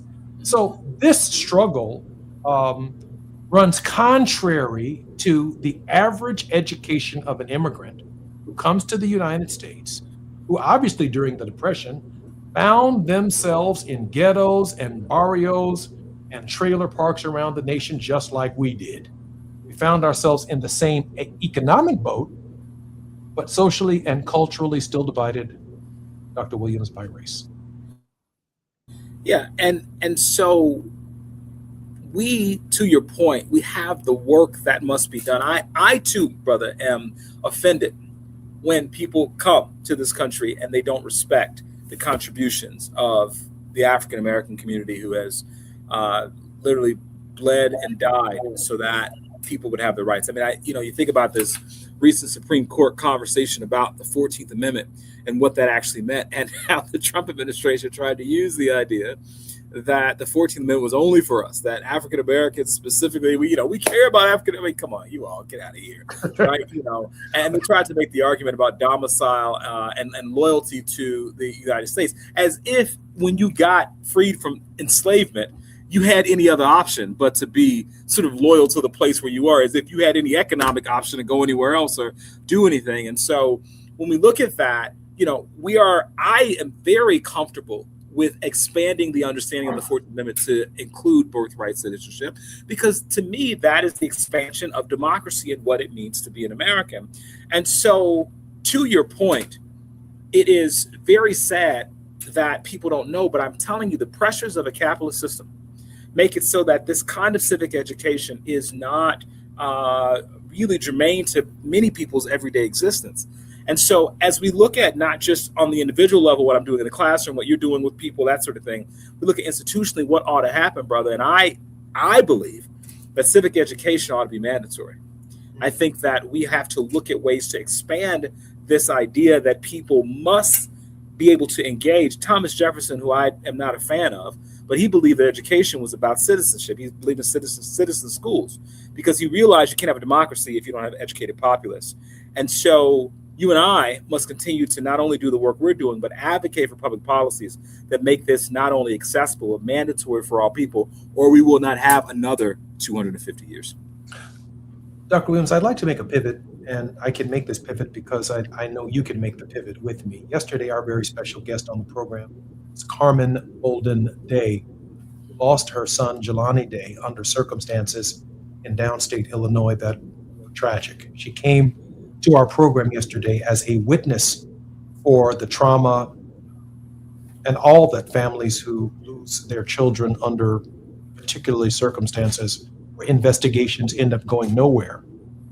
To be a witness to the Nolan Wells family out of Mississippi, the young African American who on July 4th went out on a boat ride with some of his friends, and according to Ben Crump and Al Sharpton and others who spent time with that family, all of the evidence is not stacking up and all of the stories that are being told are not coming together. That too, Dr. Williams, is part of the complicated nature of what it means to be an African American, certainly to be an African American male in the United States. Dr. Williams, your thoughts on Nolan Wells? I am a parent of 2 teenagers and 1 young adult. My children are in predominantly white spaces in their schooling and sports teams and that sort of thing. We are told as middle-class African Americans to get our students into these spaces. And then we realize that these spaces are more dangerous many times than the spaces that we're running from, that we believe that, the spaces that many of us have tried to move past. You're preaching that, Doc. You're preaching that. So now where do you go, right? Where do we go as people who are trying to live a middle-class American life with children? Do you want them in the all-white spaces? Do you want them in spaces in our community where they are potentially subject to gun violence and things like that? And so we're really very challenged in this way. We also couple that with the history of this country, and anybody who comments on this particular case and ignores the history of a state like Mississippi, how could you possibly fix your mouth to have a conversation about this if you do not acknowledge the Emmett Tills of the world and all of the other people, all of the other people throughout history who have not only people of African descent, but white folks who have stood up for us and gotten killed in places like Mississippi. Swerner Goodman and Cheney. Exactly. And so I tell you this, brother, lots of people who jump in, and you got even, Nolan's friend, oh, it's not about race. Here's the reality. In this country, almost everything's about race.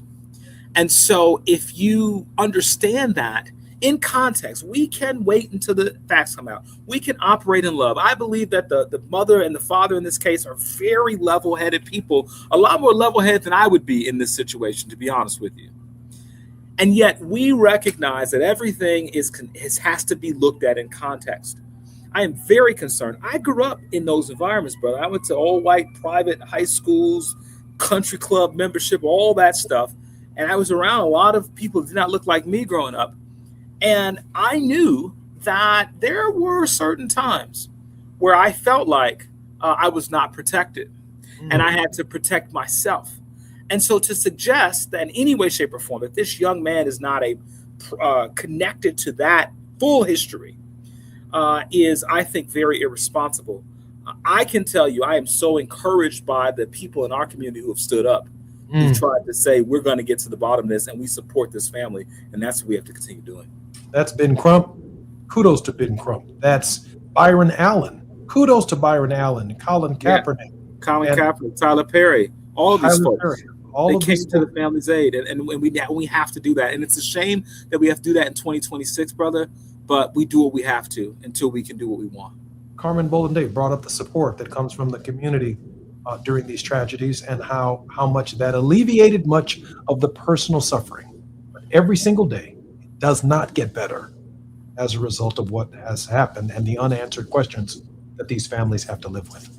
I'm Jesse Jackson Jr. You're listening to the Jesse Jackson Jr. Show on KBLA Talk 1580. Our very special guest today is lighting it up right here on the Jesse Jackson Jr. Show, Ted Williams, actor, educator, author, teaches political science, and an amazing individual that we are particularly proud of right here at KBLA. Today, he's sitting in for Dr. S. Todd Yeary. More on KBLA Talk 1580 when we come forward right here with Ted Williams. It's afternoon drive time with Jesse Jackson Jr. Only on KBLA Talk 1580. I'm Bree Wood with BIN News Now. White 19-year-old Lucas Roper in Dallas, Texas, has been arrested for evidence tampering in the drowning death of Black 18-year-old Daniel Irving, whose body was found in Lake Ray Hubbard in April. Dominique Alexander with the Next Generation Action Network. Tampering with the evidence charge is an outright disrespect to this family. The victim's family is demanding murder charges, alleging the suspect tried to cover up the incident by deleting messages from Irving's phone.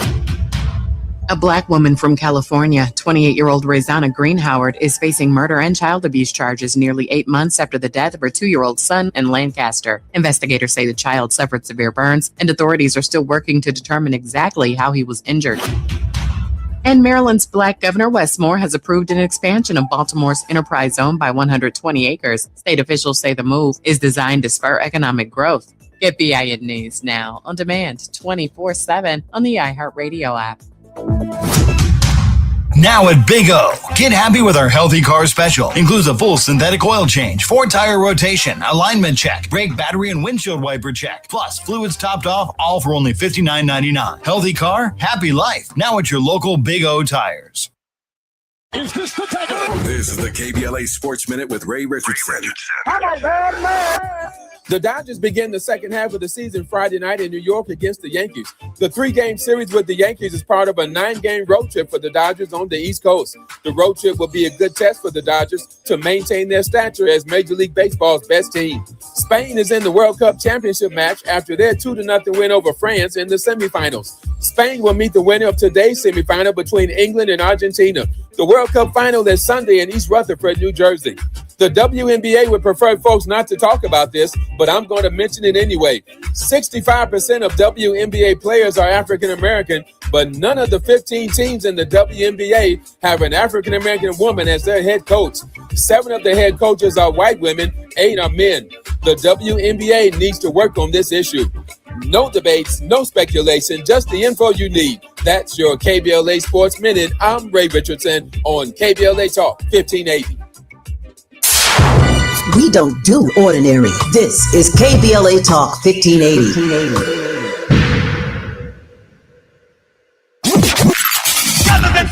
In a world full of noise, one station keeps it real. KBLA Talk 1580, where the conversation goes deeper, the voices sound like yours, and the issues that matter most to our community take center stage. Progressive, powerful, unapologetically us.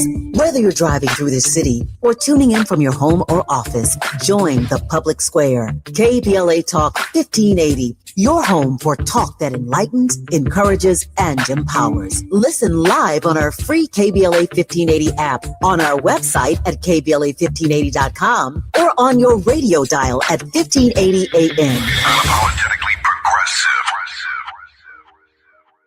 Small businesses are the heart of America. But you don't have to go it alone. As the nation's largest nonprofit resource of expert business mentoring, SCORE has helped millions of entrepreneurs build their businesses for free. Get the connections, education, and guidance you need with SCORE. We're ready to help. Find a mentor today at score.org. I can't believe how spotless my floors look after using the Swiffer Power Mop. No more dragging around a heavy mop and messy bucket. Now I get the same deep clean without all the work. Thanks to the powerful solution and scrubbing pad of the Swiffer Power Mop, dirt and grime don't stand a chance, and I don't break a sweat. Mic drop. Mop drop. Swiffer Power Mop. Swiffer Power Mop. A smarter way to mop. Try it or your money back. Oh no! Straight a roof down! Oh no, we have time! Please, God, save us. Save our house. Please, God, please. At KBLA Talk 1580, we haven't forgotten what happened Tuesday, January 7th, 2025. The trauma, processing the loss of our home. How do we address the compounding effect of the fire now more than 18 months later? I noticed one of my 3 children engaged in self-harm, who hasn't been able to articulate the challenges that they've had since the fire. And 4 out of the 5 folks in our household are in therapy. 1 is not. And the one that's not is the one who I noticed with some marks on their person. This isn't okay. You need to talk to someone. Black historical memory keeps alive the stories and struggles of everyday people and communities. Black historical memory preserves truths that others attempt to erase, minimize, or distort. Black historical memory prevents history from repeating its worst chapters. At KBLA Talk 1580, we will never forget. Tune into Conversation Live, Altadena Rising with James Farr, weekends on KBLA Talk 1580. 1580.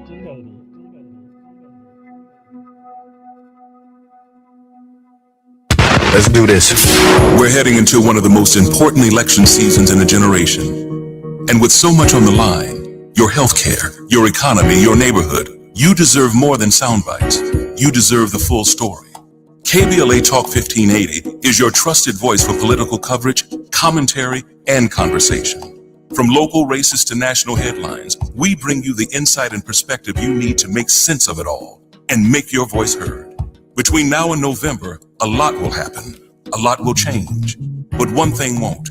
KBLA Talk 1580 will be right here, keeping you informed, keeping you engaged, and keeping it real. KBLA Talk 1580, the place for politics.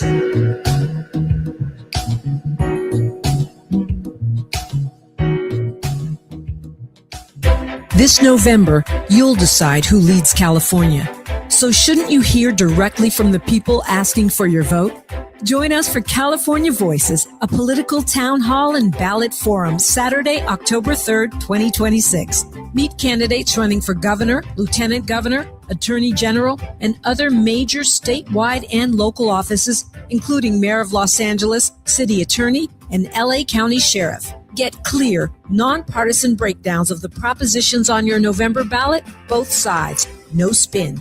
And ask your questions directly, in real conversation, face to face. California Voices is brought to you by KBLA Talk 1580 and the Empowerment Congress, giving you the information you need before you vote. Mark your calendar, Saturday, October 3rd, 2026, California Voices. Follow KBLA 1580 for details and download the KBLA 1580 app. Your vote, your voice. Be there. You're listening to Jesse Jackson Jr. on KBLA Talk 1580. The Jesse Jackson Jr. Show. The Jesse Jackson Jr. Show. The Jesse Jackson Jr. Show. The Jesse Jackson Jr. Show. King Quality drops the beat. Come on and talk with me. Come on and listen to the me. Come on and talk with me. Come on and listen to the me. KBLA Talk 1580. Download the app. I'm Jesse Jackson Jr. Welcome forward to the Jesse Jackson Jr. Show on KBLA Talk 1580. Dr. Ted Williams, educator, author, but also an actor. His acting credits include NBC's Chicago PD, Showtime's The Chi, various films, plays, and commercials for companies including Empire Carpet, Cheerios, and Subway. Williams is the former host of WYCC PBS Television's The Professors, author of the book The Way Out, Christianity, Politics, and the Future of the African American Community, and creator of the musical theater production 1619, The Journey of a People. Dr. Williams, welcome forward to the show. Always great to be here with you. Can we use this segment to talk about the musical on Saturday, August 1st from 12 to 12 and 4 p.m.? That's two different shows. I thought it was a show. Okay. Yes. So first of all, thank you so much for all of that. And I literally, about 7 years ago, during the 400-year anniversary of the first 20 enslaved Africans arriving on the shores of Point Comfort, Virginia, August 20th, 1619, in 2019, we commemorated that 400-year anniversary. And I was thinking in my academic capacity how I could commemorate that through a panel discussion or something. And then it hit me divinely. I need to write a musical. And I'd written another musical before. And I am convinced that the arts are our greatest educational tool right now, arts and media in the world that we live in, whether it's social media videos, whether it's plays, film, that kind of thing. And so we wrote the show, premiered it at Kennedy King College in the City College of Chicago, where I happen to be a full-time faculty member. I've been here for over 20 years and teach political science. And I've been grateful we premiered the show here. And literally immediately, they started calling me. I went to Hampton, went to different colleges across the country. And now we're back at Kennedy King, which we haven't been here in some years. And I'm just super excited. It's home for me. And I think that communities like this Inglewood on the south side of Chicago are at the forefront of achieving the American dream. If we can do great things in communities like this, right, then the rest of America can excel. And I, as you, I'm sure, think about how do we invest in the least of our communities? How do we put forth a Marshall Plan for the hood? Well, for me, part of my investment in our community is bringing economic development through the arts and employing artists and doing work in communities where you might have to go downtown or somewhere to see a particular kind of show. I'm excited about bringing them to places that don't get it. And so in our show, we go 90 to 120 minutes of American history in a series of vignettes that are full of comedy and music and drummers and dancers and fog machines and costumes and glow-in-the-dark costumes. And we have a wonderful time telling the story of American, not Black American history, but American history, because Black history is American history. Dr. Williams, let me ask you this question, because you shared with us that the 400th anniversary from Jamestown, Virginia to 2019 was a factor in your thinking for creating the musical. But why the musical angle? Why did you choose to present it in the form of song and in the form of that cultural expression? Our journey in this country, from the transatlantic slave trade, our journey from the shores of West Africa to this place, through the horrific experience of slavery, not only in the United States, but in Central and South America, has always been one that has been connected to music, song, as a manifestation and expression of our struggle. The drums, the West African drums, we have a djembe player. We play the djembe and the cajon are two of the drums that we use in the show. Those drums in many West African tribes were warring drums. They were drums that were used to signify that this tribe was going to take over another tribe, or to warn the tribe, or to prepare the tribe.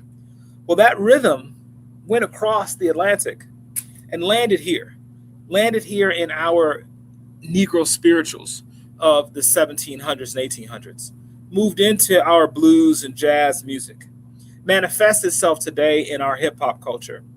And for me, brother, it is about reclaiming this music, reclaiming this rhythm, reclaiming the rhythm that we have people like artists, Kanye and Jay-Z and all these folks, that they're playing was a rhythm that was designed to empower our people historically.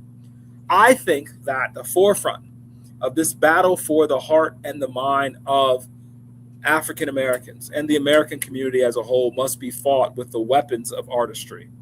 Because at the end of the day, this is how we can, I believe, reach the masses.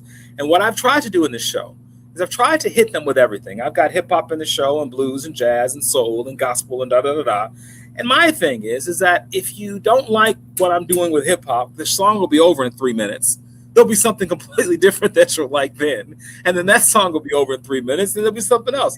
And eventually, so you got to win everybody. And you know who I got that from, Brother Jesse? You know who I got that from? The artist that I know you and I both love very, very much. I got that from the King of Pop. Because if you listen to any of his, albums. Shamo, dropping on us, Shamo. Come on, Shamo, right? Shamo. I gotta quote Michael on this. Because Michael would hit you with, if you think about the Bad album and how phenomenal, he hit you with Dirty Diana, and he got a rock song. And then he hit you with Smooth Criminal, which was straight pop, and he's doing all this stuff, and then he hit you with a little bit of soul as he doing Liberian Girl. And he'll bring Van Halen and Jennifer Botten in it. And I mean, talking about the lead guitar. It's such a phenomenal formula. There's always something in it. There's something in it for everyone. Yeah. And that to me is how you reach the people. And so we are a visual people. We are a people that respond to the rhythm. And I'm telling you, man, our liberation, if the artists are not a part of it, where are we going? Because here's the flip side. The artists are a part of the deleterious part of our culture heavily right now. And we see the artists leading that. The Pied Piper, not just the Pied Piper that we use in R&B, but the Pied Piper concept that artists today are really helping to destroy our community. And we got to change that. Ted Williams is also a minister. He's also a preacher. And I know I'm getting my finger His fingers being pointed at me by our producer. But I do want to say this, Ted. As a preacher, you didn't tell us how to get tickets, how we can come to the show. You didn't pass the plate. Ted, can you do that right now? Pass the plate. I got caught up in the spirit, so I didn't pass the plate. Go to Eventbrite, search 1619. You can hit the QR code, hashtag 1619musical. Go to our website, 1619musical.com. Get your tickets. We have group rates. We love this is the work of my life, guys. This really, really is. And I am so grateful to be able to do it. So come check us out August 1st in Chicago. You don't want to miss it. I promise you'll be upset if you do. We can't wait to see you there. So please make sure you do that. And then come join us for this. I saw the reparations piece, doing a reparations conversation at the NAACP conference in next week, which I think is equally important. I'm Jesse Jackson Jr. More on KBLA Talk 1580 when we come forward.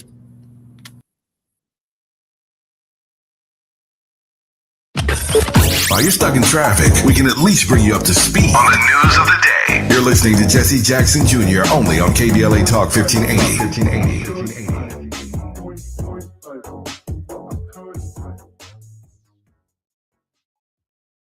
Hi, I'm Chris Holden, former California Assembly member, former mayor of Pasadena, and CEO of LA Fire Justice.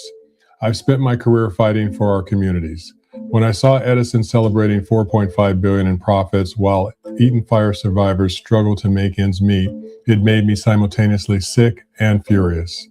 Families and individuals are dealing with financial pressure, insurance delays, costly remediation, and the painful question of how to rebuild their lives, while the utility that caused the fire is paying its executives millions and is more profitable than ever. That's not justice. That's a disgrace. Join the lawsuit with LA Fire Justice to hold Edison accountable. We're here to help you, your family, and our community recover.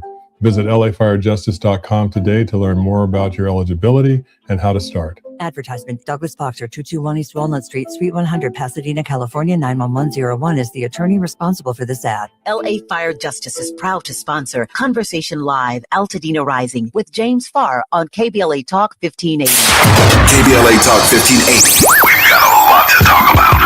KBLA Talk 1580, connecting you with services and solutions. At the heart of the Al Wooten Center's mission for good citizenship and academic excellence is a desire to ensure that every student avoids the kind of lifestyle and overcomes the kinds of challenges that led to the murder of Al Wooten Jr. In 1990, founder Myrtle Faye Rumpf opened the center in honor of her son's life. In 2026, they are serving more than 300 students in grades 3 through 12 annually online and on site at their youth center and other sites in the South LA area. The Al Wooten Jr. Youth Center takes a neighborhood approach to the revitalization and empowerment of a community in crisis. The Wooten Center provides free after-school and summer programs to help students in grades 3 through 12 attain grade-level proficiency and promotion, high school graduation, and college and career access and success. The Al Wooten Center focuses on academics, STEM, the arts, and so much more. Join them for an enriching experience that sparks creativity and nurtures young minds. Tap in at wootencenter.org. That's wootencenter.org. This is a community call to action from KBLA Talk 1580.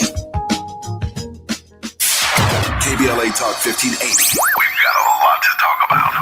KBLA Talk 1580, connecting you with services and solutions. Created with a share of the 1984 Olympic Games surplus, LA 84 began operations in 1985 as a grant-making and educational foundation. Today, the LA 84 Foundation supports hundreds of nonprofit youth sports organizations throughout Southern California annually, trains coaches, commissions research, convenes conferences, and maintains the world's premier Olympic and sports library collection. They are transforming lives and communities through the power of youth sports. To find out about youth sports programs for yourself or your child, and to get information about the grants and support they offer to schools and nonprofits, or if you want to make a donation, please visit la84.org. That's la84.org. Or you can call them at 323-730-4600. This is a community call to action from KBLA Talk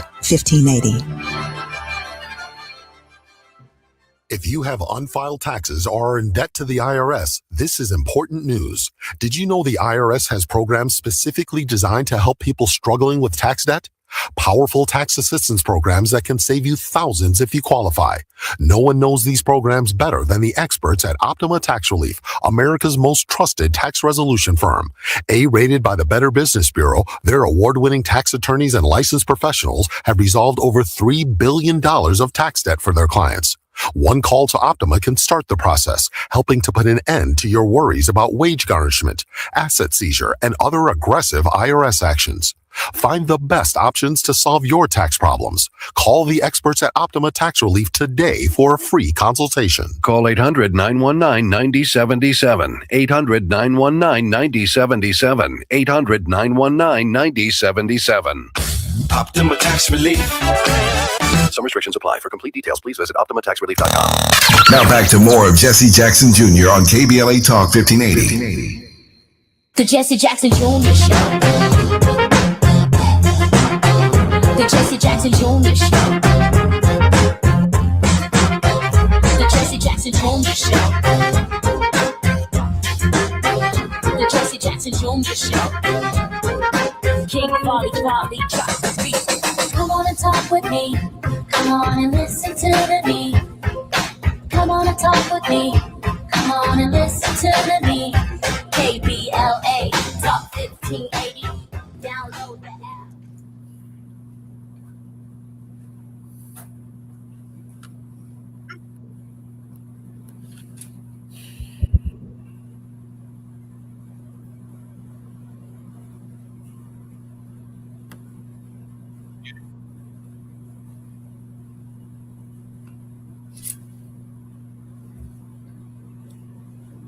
Mike is muted.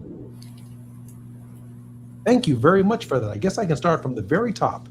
I'm Jesse Jackson Jr. Welcome forward to the Jesse Jackson Jr. Show on KBLA Talk 1580. Dr. Ted Williams has been our very special guest, educator, actor, and author, teaches political science at the City Colleges of Chicago. He is also the creator of the musical theater production 1619, The Journey of a People, previous candidate for the Chicago City Council, and currently serves on the Illinois Reparations Commission. Just before the break, we were talking about this production, 1619, The Journey of a People, and my producer had a screen up, and I want to put it back up before I go to the hub in the lab, so that you can see the QR code. Because if you take your cell phone and you put it against the QR code on your laptop or in any other device and you see the program, you're able to go directly to the musical, you're able to go directly to Eventbrite and to the tickets to support Dr. Williams's work. For group tickets, please call 312-602-9642, 312-602-9642. And now I'd like to go and have a brief conversation with Dr. Williams about From Promise to Policy, a roadmap for reparative justice. Share with us the panel and the discussion that you plan on having in the not too distant future. Thank you for this. I am so honored that I get to serve on one of 3 state-level reparative justice commissions in the country. California, New York, and Illinois are the only 3 states that have, at the state level, put the resources aside to deal with this question of reparative justice, reparations for African Americans. Now, you and I both know that reparations was a policy that was a Civil War era policy. General Sherman's Field Order 15 promised 400,000 acres of land from Florida through South Carolina for the nearly 4 million African Americans who had just been freed following the Emancipation Proclamation, the end of the Civil War. Well, as you all know, that land, as it began to be doled out, that program, Field Order 15, lasted about 6 months. And in reality, the southern states and the former Confederates began to roll back everything. 1865 to 1877, Reconstruction era, we had a moment in time where we were going to be an equal society potentially. We had the possibility of being a multi-ethnic, multi-racial democracy that worked for everyone. We had a moment. It closed with the compromise of 1877, Tilden and Hayes, and what they ultimately did. Samuel Tilden said to Rutherford B. Hayes, running for president, I will give you the presidency if you give me the South. And all of that rolled back overnight. And so here we are in 2026, still trying to figure out how we deal with the wealth gap where white Americans own 10 times what African Americans do. 10 times the wealth is what they have, 10 times in this country. We also have an inequality across the board. The top 1% of people in this country own more than the bottom 50%. Well, I don't know about you, but I'm tired of sitting around trying to figure out how I can pull myself up by my bootstraps a little bit more. And I'm tired of doing that and telling people who look like me, you just need to work harder. You just need to figure it out when every I'm tired. I just say, you know what? And you got me. You got me because didn't I tell you at first I wasn't gonna be you said you were tired. I said, no, we're not gonna be tired. Now you got me tired after this conversation. So I blame you for that. Because I was hopeful at first and now I got tired too. So you tired. Okay. So our producer says by your bootstraps. Pull by yourself your bootstraps. Some of these brothers out here pull themselves up by their belts. Well, yes, right? And what Dr. King said, you know, it's a cruel jest. What if you don't have any boots, bro? You know, and so you go city by city, community by community, and you see the same dynamic in Memphis and Cleveland and Chicago and New York and Detroit. It's the same dynamic. Don't tell me that African Americans don't work hard enough. We were the hardest working people in this country. We tired. And in many ways, the most patriotic people in this country, too, because we keep coming back, Jesse. We keep coming back time after time again, saying we hope beyond hope. So this reparative justice movement is about fulfilling at the state level what's not being done at the federal level, at the municipal level, it's not being at the federal level. And we just released a report. That report explores all of the harms that have been done in our state. California did the same. New York is still doing theirs as well. So that we can have targeted and not just simplistic. A lot of people think reparations is just cash payments. Reparations is a holistic look at how do we repair centuries of injustice. And if we want to have a country that actually lasts and survive, we better do that. We don't have communities to throw away. We don't have young people to waste. We've got to figure this out. And communities like Evanston and Asheville, North Carolina have done it on their own. What we're doing at the state level, hopefully we'll morph into the national level and we'll get our justice. I know we only have 2 minutes before we come forward, and I normally close on a word of hope, but I came up with this thought earlier today, and I can actually document this in history. In my book, A More Perfect Union, I deal with this. Lincoln concluded ultimately, Dr. Williams, that in order to save the Union that he loved, he had to free the Negro. I have concluded, most recently, but I believed it, quite frankly, from a long time, but I've concluded that in order to save the Negroes that I love, we have to save this country. We're not going anywhere. We're not going anywhere. This land is my land. These are my rights. We helped build it. We deserve it. We demand the respect from it. We are committed to it. We have died for it. And we have bled for it. Absolutely. Reverend Williams, take us on out of here with that right there. You got a minute. My brother, that you could drop the mic right there. I mean, you really can. I could not agree with you more. You know, I'm not going anywhere. And my family ain't going nowhere. And we shouldn't have to go anywhere. Right. And because of that, we are invested in this country. And if this country was smart, it would be invested in us as well. Can you imagine if we took the idea of the Marshall Plan? We're spending almost $1 billion a day in Iran right now. What if we put $1 billion into the hood a day and said to those kids, you're our kids. We're not going to let you languish in despair and inequality. We're going to invest. We're going to do like the Chinese do, who have over 1 billion people there, and see we don't have Chinese communities to waste. We are going to retool because we recognize that our labor source and our population is our power. That would be a different way to reimagine what it means to be an American. And I think if we do that, this is the word of hope, that if we invest in at least these, like the NFL, by the way, the NFL, when you are a poor team, you get the first draft pick the next year. That's equity. That's inclusion. That's equality. That's what we have to do with our public policy so that America can not be great again, but be great once and for all people. I'm Jesse Jackson Jr., our very special guest in this hour who's been lighting it up, Dr. Ted Williams, amazing actor, an amazing thinker, an amazing educator, and an amazing author. More on KBLA Talk 1580 when we come forward. I'll see you guys tomorrow. KBLA 1580 Santa